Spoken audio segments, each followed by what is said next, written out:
Para cambiar el futuro de un país hay que conocer su historia. En los años 30, la clase trabajadora del país vivía de la agricultura. La caña de azúcar era la inversión principal de los Estados Unidos en Puerto Rico. Los 40 son una década marcada por gran crecimiento gubernamental en el que se crean 3 corporaciones públicas muy importantes. En esta época crece la capacidad productiva del país con la llegada de las refinerías de petróleo a la isla. Eso nos convierte en uno de los principales exportadores de derivados de petróleo a Estados Unidos.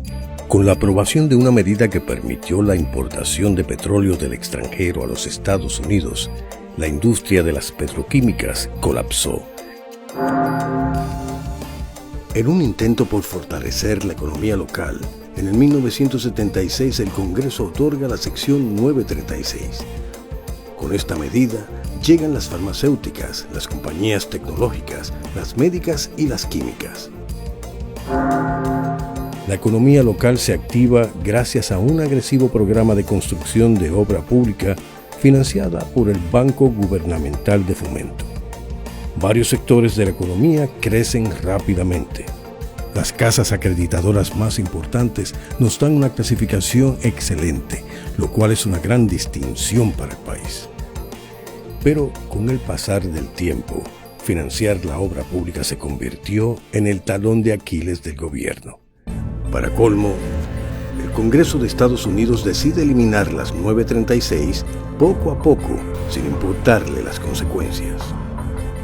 Y ahí es que el asunto se nos complica. En los 2000 se pone por primera vez en evidencia la gravedad de las finanzas de la isla. El problema comenzó cuando el BGF empezó a emitir deuda pública para cubrir el costo del gobierno. Los bonos se mueven bien. Se vende una cifra récord de miles de millones a inversionistas, cooperativas puertorriqueñas, sistemas de retiro de empleados de gobierno y privados, empresarios locales que buscan reinvertir en el país. Ninguno de ellos se imaginó lo que ocurriría en los próximos años. Y entonces, ¡pum!, cae la piedra. El 2006 marca oficialmente el comienzo de la recesión en Puerto Rico.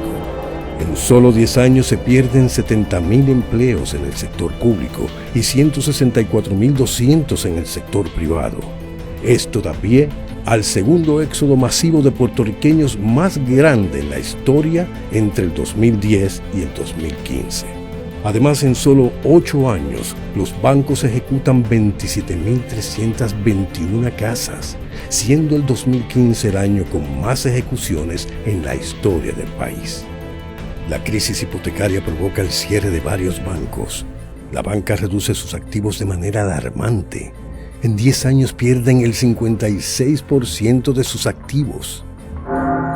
Inmediatamente que el gobierno anuncia en el 2014 que no puede continuar pagando su deuda, el crédito del país se degrada a chatarra.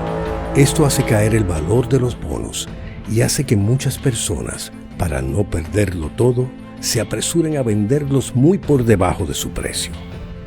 En ese momento, entran al juego los hedge funds.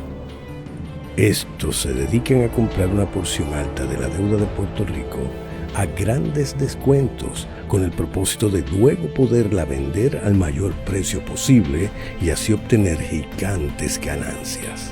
La situación de la economía de Puerto Rico es devastadora.